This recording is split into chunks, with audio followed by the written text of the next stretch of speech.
Good morning friends. सो हम लोग बाल विकास एवं जो शिक्षण विधि है, ठीक है, तो इसके क्वेश्चन करेंगे। और इसके हम लोग जो हमारा यूपी टेट होता है, ठीक है, यूपी टेट या सी टेट होता है, तो उसके अंतर्गत 30 प्रश्न आते हैं, 30 क्वेश्चन आते हैं, ठीक है। सो हमको 30 क्वेश्चन की प्रैक्टिस कर लेना है। और ये जो प्रैक्टिस सेट होने वाला है, तो ये तो प्रैक्टिस सेट एक है, ठीक है। और मैं 1 से 50 तक के प्रैक्टिस सेट, मतलब 50 टोटल 50 प्रैक्टिस सेट आपको प्रैक्टिस कराऊंगा, ठीक है। और इसमें मेरा भी रिवीजन हो जाएगा। सो हम लोग स्टार्ट करते हैं। एंड ये है प्रैक्टिस सेट पहला, और ये पहला दिन है, ठीक है। इसको कंटिन्यू करूंगा मैं। तो प्रैक्टिस सेट 1 है, और इसका जो पहला क्वेश्चन है, बुद्धि के समूह कारक सिद्धांत का प्रतिपादन किया है। सो जो बुद्धि के समूह कारक सिद्धांत है उसका प्रतिपादन, बिल्कुल टाइम नहीं लूंगा मैं, और मैं कोशिश करूंगा कि जल्दी जल्दी हो सके। तो इसका प्रतिपादन किया है थर्स्टन ने, ठीक है। कलर इसका चेंज कर देते हैं ग्रीन। सो थर्स्टन, ठीक है। आपके जो पहले के आंसर है वो है थर्स्टन। फिर है सेकंड क्वेश्चन, सबसे ज्यादा संवेगात्मक अस्थिरता होती है, तो ये होती है एडोलसेंस में, ठीक है, किशोरावस्था में। तो ये किशोरावस्था इसका आंसर हो जाएगा। फिर है तीसरा क्वेश्चन, विशिष्ट आवश्यकता वाले बच्चों की पहचान कर सकते हैं। तो विशिष्ट आवश्यकता मतलब स्पेशल नीड्स है अगर किसी बच्चे को, तो आप निरीक्षण द्वारा भी कर सकते हैं, शैक्षिक उपागमों परिणामों द्वारा, शैक्षिक परिणामों द्वारा भी, और मानसिक। तो इसका ये वाला आंसर सही होगा, ठीक है, उपयुक्त तो तीनों। अब इसके बाद है चौथा क्वेश्चन, एक समावेशी कक्षा में शिक्षक की भूमिका होनी चाहिए। सो शिक्षक की भूमिका क्या होनी चाहिए? तो जो चौथा क्वेश्चन है इसका आंसर है डी, यह सुनिश्चित करना कि जिसमें प्रत्येक बालक को अपनी संभावना को प्राप्त करने का अवसर मिले, ठीक है। मतलब हर बालक क्या करे, अपना अपना डेवलपमेंट कर पाए, ठीक है। और इसके बाद नेक्स्ट क्वेश्चन है हमारा, अगर आपको आंसर आते हैं, ठीक है, तो आप इनका कमेंट कर सकते हैं, कमेंट बॉक्स में बता सकते हैं। So this video is not going, मतलब लाइव तो नहीं कर रहा हूं मैं इसको, ठीक है, रिकॉर्ड करके ही अपलोड होगा ये वीडियो। शिक्षण के प्रस्तावना कौशल में किस शिक्षण सूत्र का प्रयोग किया जाता है? शिक्षण के प्रस्तावना कौशल में, तो प्रस्तावना कौशल में किया जाता है ज्ञात से अज्ञात की ओर, ठीक है, ज्ञात से अज्ञात की ओर, ये सी नंबर। इसके बाद है छठा, इनमें से किस सिद्धांत के अनुसार बालक पहले संपूर्ण अंगों को फिर अंग में भागों को चलाना सीखता है? तो इस सिद्धांत को बोलते हैं एकीकरण का सिद्धांत, ठीक है, एकीकरण का सिद्धांत है ये। इसके बाद है सातवां क्वेश्चन, शरीर के गुणात्मक परिवर्तनों को कहा जाता है। तो जो शरीर के गुणात्मक परिवर्तन होते हैं इनको वृद्धि एवं विकास दोनों कहेंगे, ठीक है। इसके बाद क्वेश्चन है आठवां आपका, बालक की मध्य बाल्यावस्था की अवधि होती है, मध्य बाल्यावस्था की अवधि क्या होती है? तो मध्य बाल्यावस्था 6 से 12 वर्ष, ठीक है। मध्य बाल्यावस्था क्या होती है? 6 से 12 वर्ष, 6 से 12 वर्ष ये है, ठीक है। देखो ये जो क्वेश्चन सातवां है इसको मैंने थोड़ा सा गलत कर दिया है, तो इसका होगा आंसर होगा इसका विकास। जो गुणात्मक परिवर्तन है इसको विकास कहा जाता है, डेवलपमेंट, ठीक है। तो ये चीज आप ध्यान देंगे, मैंने वृद्धि एवं विकास दोनों कर दिया। तो वो फिर क्वेश्चन नंबर 9 है, द बिहेवियर ऑफ ऑर्गेनिज्म पुस्तक के लेखक हैं। तो जब द बिहेवियर ऑफ ऑर्गेनिज्म पुस्तक के लेखक कौन है? तो है वी.एफ. स्किनर। कौन है भैया? वी.एफ. स्किनर। ये क्या हो रहा है स्क्रॉल करने में? ओके। फिर इसके बाद क्वेश्चन नंबर 10 में आते हैं। सो अधिगम के सामाजिक अधिगम का सिद्धांत किसने प्रतिपादित किया? सो जो सामाजिक अधिगम का सिद्धांत होता है, तो आई थिंक बंडूरा है क्या? यस, अल्बर्ट बंडूरा ने ये प्रतिपादित किया हुआ है, ठीक है। भाषा विकास की चौथी अवस्था है, भाषा विकास की चौथी अवस्था कौन सी है? बोलना। कौन सी है? बोलना, टू स्पीक, ठीक है। तो सुबोपाली पढ़ते हैं ना, सुबोपाली, सुनना, बोलना, पढ़ना, लिखना, सुनना, बोलना, पढ़ना, लिखना।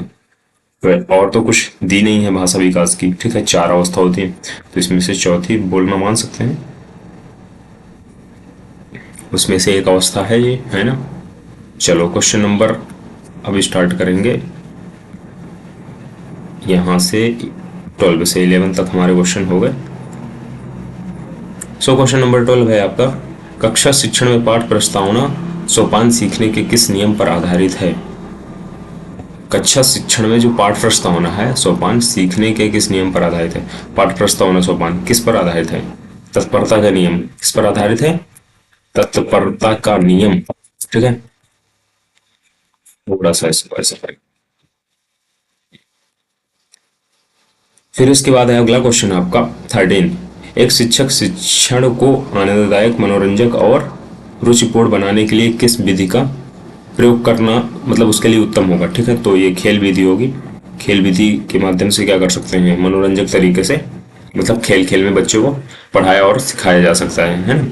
निम्न में से बाल केंद्रित शिक्षक का उद्देश्य नहीं है, तो जो बाल केंद्रित शिक्षक होते हैं उसका क्या उद्देश्य नहीं हो सकता? बाल केंद्रित शिक्षक, बाल केंद्रित शिक्षक का उद्देश्य नहीं है शिक्षण के प्रति रुचि विकसित करना।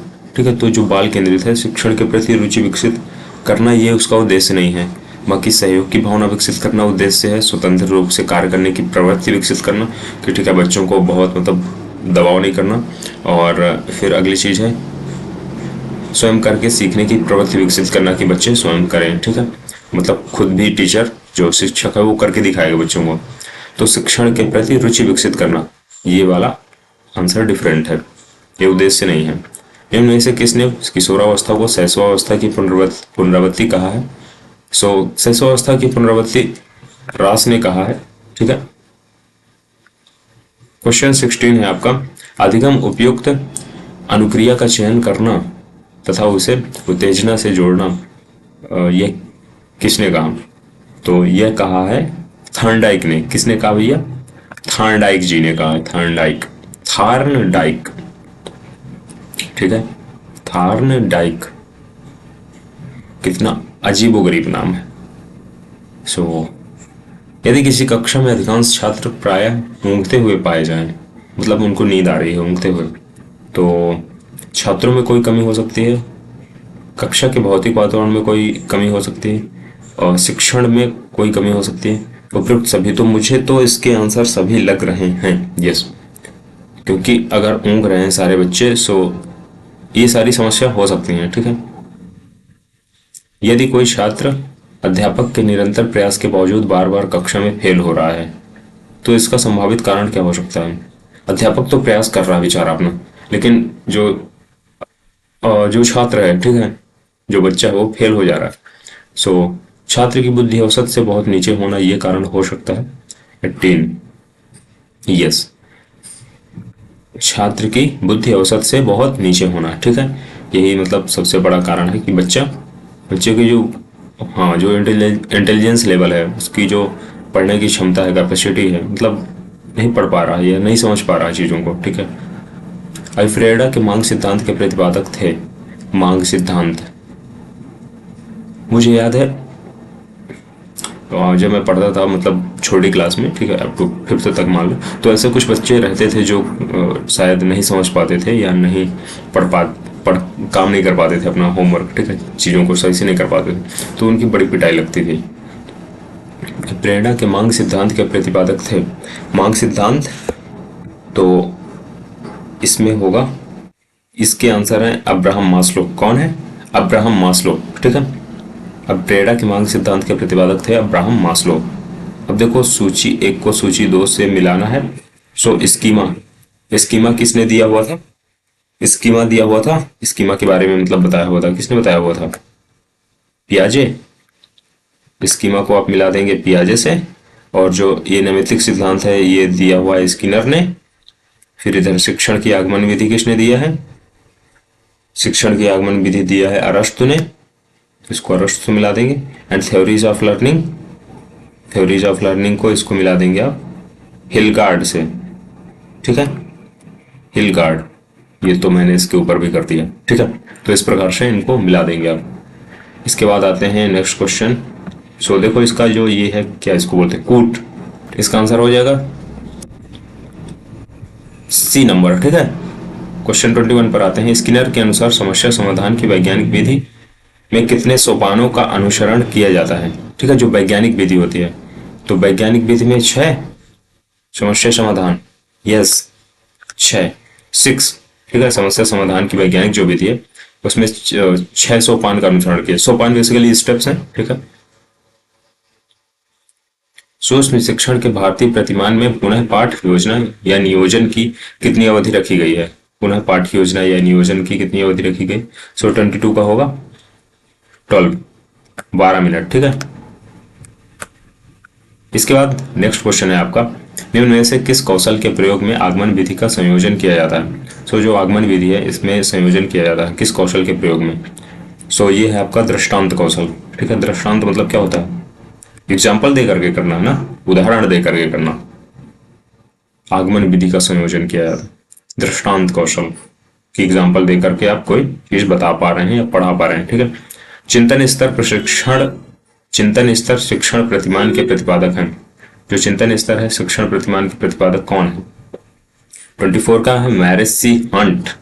कौन है? हंट, ठीक है। हंट नाम लिखा मिलता है इनका पर मैरेसी हंट। फिर है क्वेश्चन 25, ब्रूनर के अनुसार संज्ञानात्मक विकास के किस स्तर में बालक अपने पर्यावरण को क्रियाओं तथा क्रिया प्रणाली द्वारा समझने का प्रयास करता है? संज्ञानात्मक विकास का कौन सा फेज है देखेंगे इसमें। इसका फेज है क्रियात्मक अवस्था। कौन सी अवस्था? क्रियात्मक, जिसमें कुछ ना कुछ एक्टिविटी होगी। पियाजे के बौद्धिक विकास की जो 4 अवस्थाएं हैं, ठीक है, या बुद्धि लेवल पर जो विकास होता है तो इसकी 4 अवस्थाएं, ठीक है। इसमें से एक नहीं है और ये नहीं है अंतः प्रज्ञा काल, ये नहीं है, बाकी ये चारों हैं, ठीक है। तो देख लेते हैं किस ऑप्शन में है चारों, और थर्ड को छोड़ करके first, second, fourth, fifth. So answer C is the right answer, ठीक है। सी करेक्ट है आपका। ये है क्वेश्चन नंबर आपका 27। बच्चे अपने ज्ञान का निर्माण सामाजिक आर्थिक अंतः क्रिया द्वारा करते हैं। यह कथन है किसका? मतलब बच्चे जो ज्ञान का निर्माण है वो किसके द्वारा करते हैं? सामाजिक आर्थिक अंतः क्रिया द्वारा, ठीक है। 27 का है वाइगॉस्की ने ऐसा कहा हुआ है। किसने कहा हुआ भैया? Vygotsky said this line. जब समय व प्रयासों के अधिगम की मात्रा में वृद्धि हो जाती है तो अधिगम वक्र पर कौन सा वक्र प्राप्त होगा? अधिगम वक्र पर कौन सा वक्र प्राप्त होगा? इसमें होगा नतोदर वक्र। कुछ वक्र, यस, नतोदर वक्र, ठीक है। डिस्फेजिया में यह करने में कठिनाई होती है। डिस्फेजिया वाक क्षमता में समस्या होती है, ठीक है, बोलने में। बाल्यावस्था जीवन का अनोखा काल है। यह कथन किसका है? जो जीवन का अनोखा काल है वो है बाल्यावस्था। कोल एवं ब्रूस, कोल व ब्रूस ने, ठीक है, कोल एंड ब्रूस ने ऐसा कहा हुआ है, ठीक है। Who said this? Cole and Bruce. ये थे 30 क्वेश्चन बाल विकास के, ठीक है। और ये है नीचे आंसर शीट।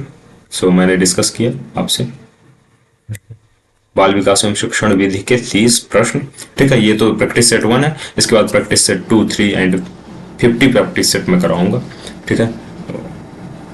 तो इस वीडियो को आप देखिए एंड, ठीक है, वीडियो अच्छा लगे तो वीडियो को लाइक कीजिए और शेयर कीजिए। और जो यूपी टेट है, ठीक है, यूपी टेट सुपर टेट आने वाला है। अभी देखो सी टेट का नोटिफिकेशन भी आया है। इन सब एग्जाम्स की हमको क्या करना है? पहले से तैयारी करके रखना है, ठीक है।